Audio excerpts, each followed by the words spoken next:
안녕하십니까? 조우성 변호사입니다. 이번 시간에는 사람에 대한 호감도가 설득력을 좌우한다 라는 주제로 말씀을 드리겠습니다. 우리가 보통 협상이나 설득을 얘기할 때는 이런 이미지가 떠오르죠. 아주 논리적인 어떤 사람이 나와서 아주 머리가 비상하게 작전을 세워가지고 상대방을 협상하고 설득하는 이런 장면이 떠오릅니다. 그런데 사실은 보면 그 사람이 정말 말을 잘해서 그 사람이 정말 나를 논리적으로 설득해서 내가 넘어가는 경우도 있겠지만, 오히려 내가 그 사람이 좋으면, 그 사람이 말이 좀 어눌해도, 또는 내가 손해를 봐도 나는 그 사람이 좋으니까 그 사람과 일을 하는 경우가 많이 있죠. 내가 손해를 보더라도 그 사람이 좋으니까. 그래서 사실 이제 제가 협상에 대한 강의를 많이 하고 돌아다니면서 가장 중요한 것, 어떻게 보면 제일 중요한 것은 내가 언변을 키우는 것 못지않게 내가 평소에 사람들에게 어떻게 호감 있게 나를 포지셔닝 하느냐가 정말 중요하다는 거죠. 어떤 사람이 호감을 주겠습니까? 사람들한테. 인물이 좋은 사람? 아니죠. 다른 사람을 배려할 줄 알고 그 사람이 힘들어할 때 나의 따뜻함을 보여줄 수 있는 그런 사람은 항상 사람들한테 인기가 있잖아요. 이렇게 사람에 대한 호감도가 설득력이 좌우된다라는 그 점에 대해서 몇 가지 재미있는 사례를 제가 설명을 드리겠습니다. 이제 이게 한비자에 나오는 얘기인데요. 옛날 춘추 전국 시대에 송나라라는 조그만 나라가 있었는데 큰 부자가 있었어요. 근데 큰 부자가 있었는데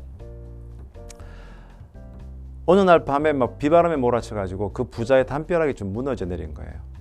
그 부자가 이제 그걸 보니까 걱정이 되는 거죠. 어허, 저 담벼락이 무너져 내렸구나. 그랬더니 옆에서 이제 자기 아들이 아버지 요즘 이 장안에 도둑이 많답니다. 이거 빨리 수리하지 않으면 밤에 도둑이 들 수가 있어요.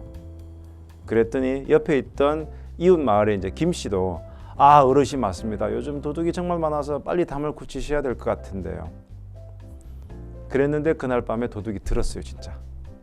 상당히 많은 걸 훔쳐갔죠. 송씨 부자는 너무 이제 마음이 아프죠. 그런데 한편으로는 어떤 생각하느냐? 야, 우리 아들놈 이 정말 애가 성견지명이 있네. 야, 그걸 예측을 했잖아. 동시에 김씨 그놈이 가져간 게 아닐까? 재밌지 않습니까? 자기 아들도 김씨도 똑같이 담을 고치지 않으면 도둑이 될 수가 있어 라고 얘기를 했는데, 자기 아들은 성견지명이 있는 거고 김씨는 저놈이 그런 말 한 거 보니까 훔쳐간 게 아닐까?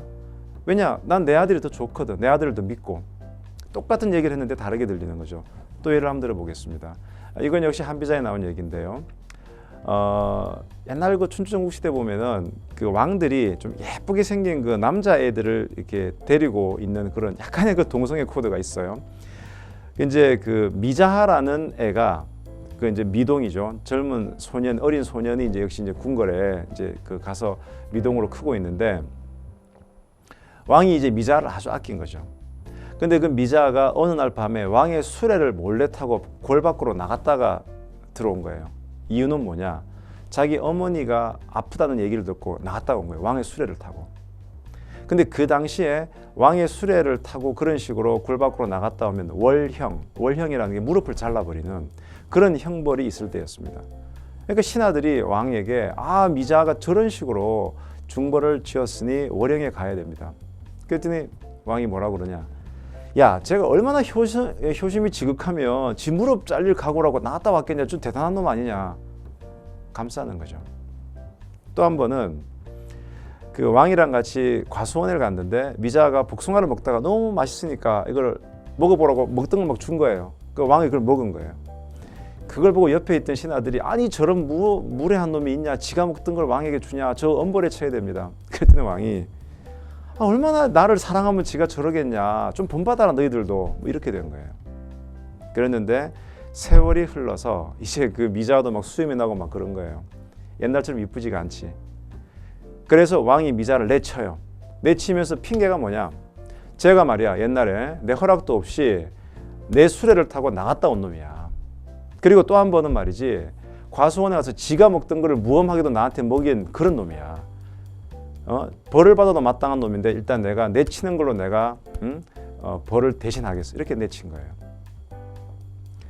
똑같은 말, 똑같은 행동인데 내가 그 사람에 대해서 호감도가 있냐 없냐에 따라서 전혀 결과가 달라지는 것. 여기서 우리는 뭔가를 깨달아야 돼요. 아하, 더 본질적인 것은 내가 사람들에게 어떻게 호감을 갖도록 처신을 하는가.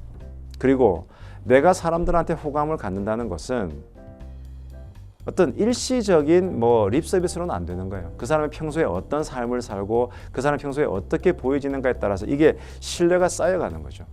결국 협상을 잘하는 사람은 자기 개발을 잘하는 사람이에요. 협상과 자기 개발은 서로 충분히 링크가 되어 있다는 거. 그것이 제가 한 5년간 협상론을 연구해 본 결과입니다. 네, 감사합니다.